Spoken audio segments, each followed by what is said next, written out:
I look for who are the people producing the greatest results, not who can talk a good game, who's producing the result. A lot of people can talk about it. It's interesting. I'm a results guy. And I believe in modeling. My original teacher was a man named Jim Rohn, you've probably heard of, and he used to always say, success leaves clues. If you want something, make it a study, immerse yourself. So when I wrote Money Master the Game, I said, okay, I've been coaching Paul Tudor Jones, one of the top 10 traders for 25 years. I know more than most people ever know in a lifetime, but I want to know it all. So I'm going to interview 50 of the smartest financial people on earth. Ray Dalio, Carl Icahn, right? Warren Buffett. I want to interview people that started with nothing and became multi-billionaires, and they're all different. But my whole belief is you look for, there's like 3 skill sets that we all should have if we're great. And you're really good at these, Jim. I'm not throwing smoke your way. It's just the truth. What's made you great, what makes me great, what made everything take off for any type of business or life is understanding pattern recognition. If you understand pattern recognition, you know what to do with finance. If you understand pattern recognition, you know what to do in business. If you're great at pattern recognition with music, you can do an amazing job. If you're good at pattern recognition with dancing, you can move your body in ways most people never dream of. The people that become masters at pattern recognition, but then pattern utilization, they recognize the pattern, but then they use it. Those are the people that have extraordinary lives. And then there is 1/3 level, and that is pattern creation, where you literally start. You played other people's music so much, and now you know enough that now you're able to create your way of doing things.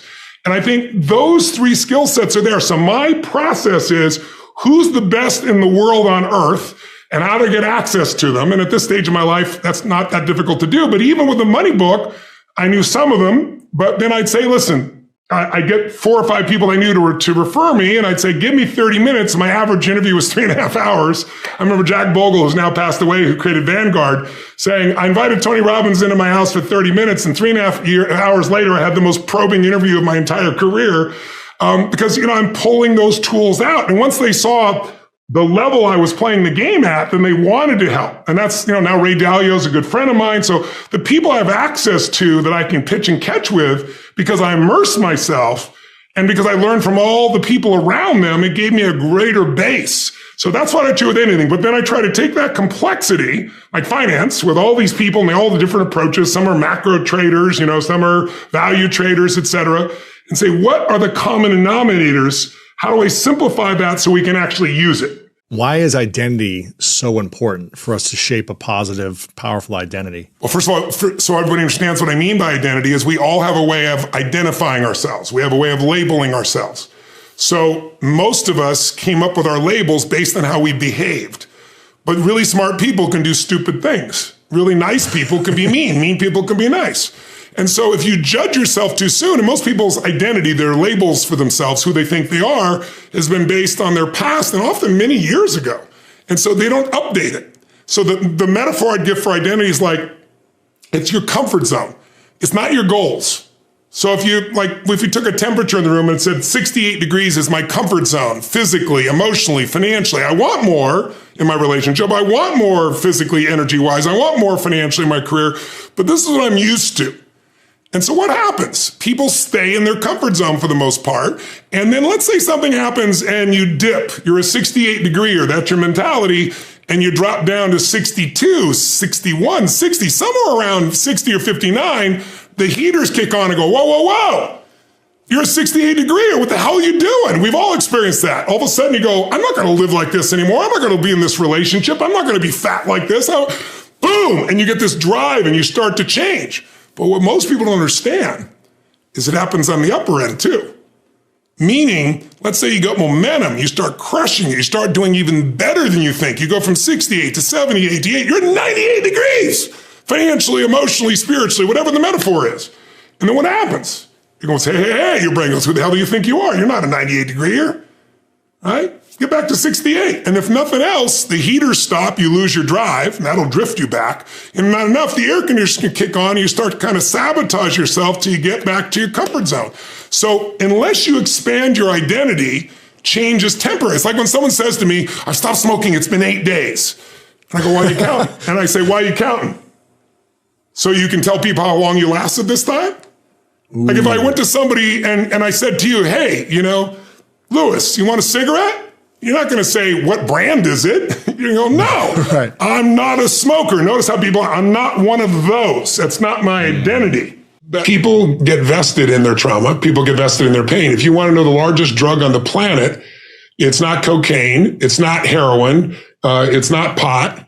It's not, some prescription drug. The biggest, drug on the planet is problems. Because everyone has a deep fear. Everyone. And the deepest fears we have are two. One is that we're not enough. We're not smart enough, young enough, rich enough, pretty enough, funny enough, something enough. And if we're not enough, it's the deepest fear we have, which is we won't be loved.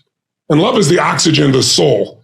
So, a baby is, if they're not physically, kinesthetically loved, they develop what's called failure to thrive syndrome. That's how desperate our nervous system is for love. So human beings, when they think, oh my God, if I fail at this, it'll look like I'm not enough and I won't be worthy of love, they tend to come up with a reason why that's either not their fault. It's something that was done to me. I've got ADHD. I was born with it. I was raped. I was whatever. And they might even tell the truth. Someone may have really raped them. It's a horrible situation. But other people have raped and they've gotten through it and they're on the other side of it. This person hasn't, because it becomes their reason for not being where they want to be in their life. And so the bottom line is a mother can lose her daughter or son through a drunk driver and spend the rest of their life in pain. And another one creates MAD, Mothers Against Drunk Drivers, and does something about it and feels a sense of freedom and a sense of serving that child and a sense of higher purpose in what they're doing. So it's not the problem. It's not the trauma. It's finding what they value more than their problem. And everyone has a place where there's something they value more than their trauma. Some people get out of their trauma because they realize I've been so traumatized, the loss of this child, that my other child feels completely unloved. And they realize I'm losing that love. I'm losing that child if I don't get my shit together, right? They need a higher level of what's called leverage. Leverage is what makes change a must, not a should. As long as it's a should, you'll have your story. And your story could be a true story. And you'll tell your story and share your story with yourself or other people or both. And you stay stuck.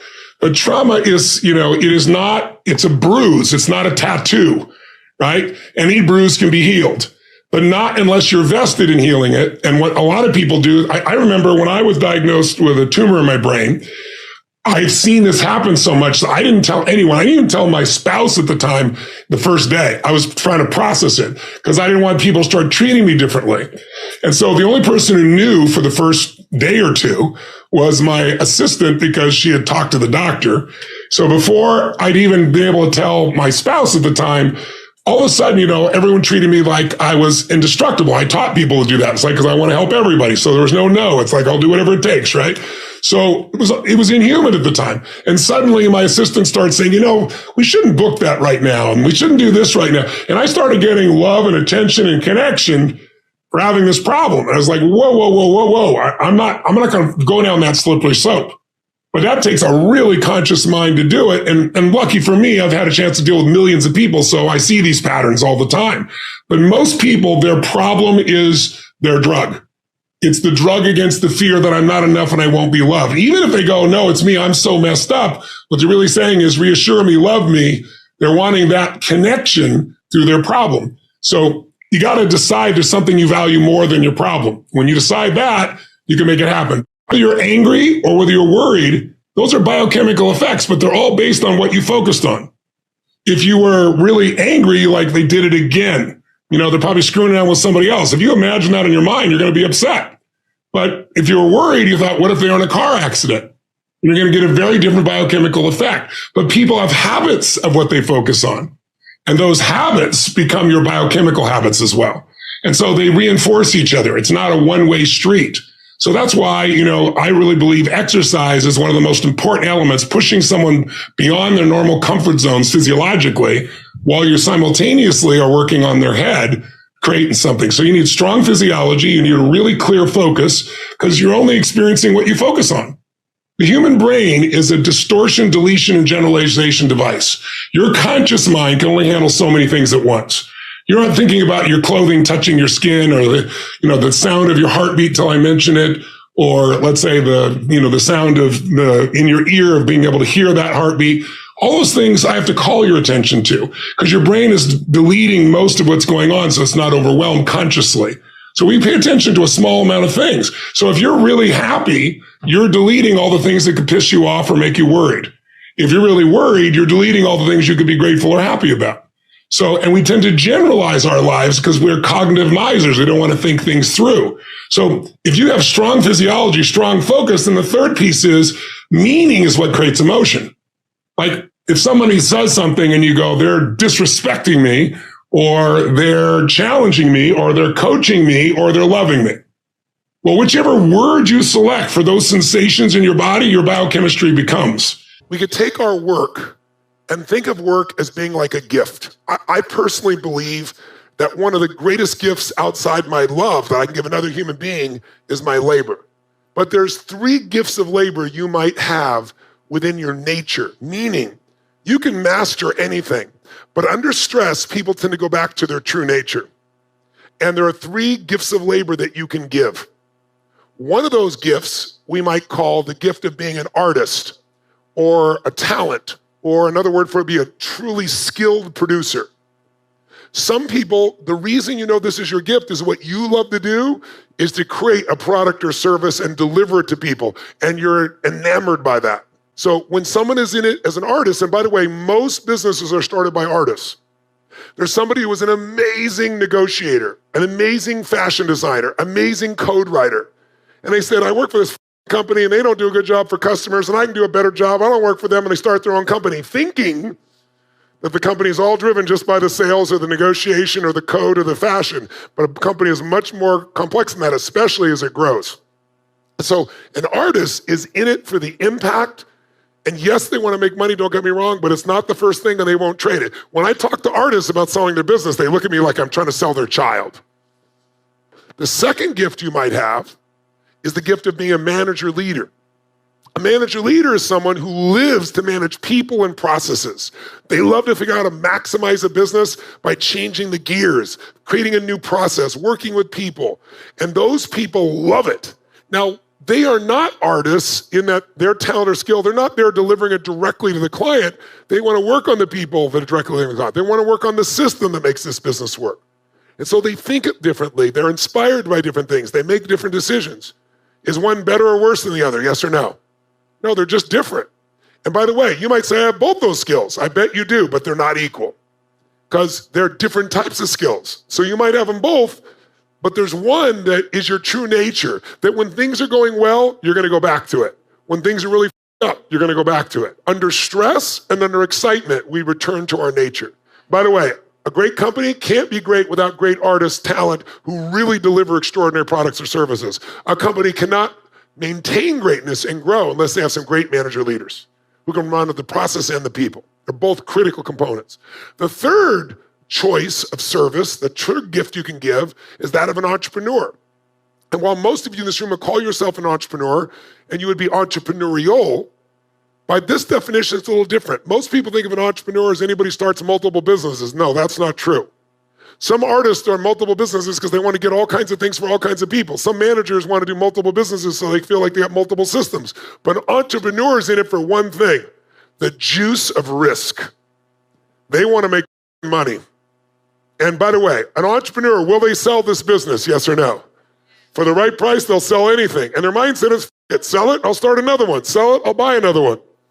They are not attached. They might enjoy the product or service. They might be proud of the product or service, but they're in it for the risk. And they're the kind of person that when they lose massively, they jump up, dust themselves off, and want to do it again.